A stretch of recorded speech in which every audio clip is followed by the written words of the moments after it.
These are the things which I am going to use for making smart pen: a small piece of cotton bud and a piece of aluminum foil. For test purpose, I am just showing that it's not working.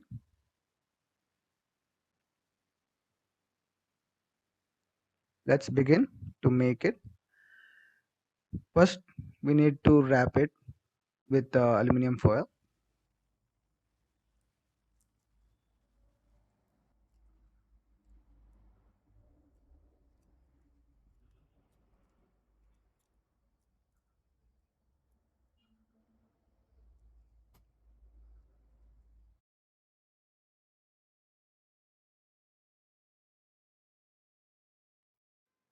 As we can see, it's still not working.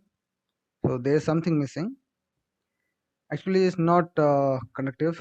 So we want to make it wet.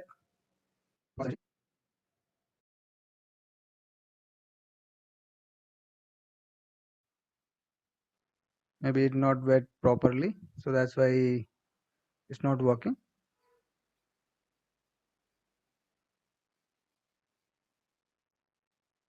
Let's make it more wet.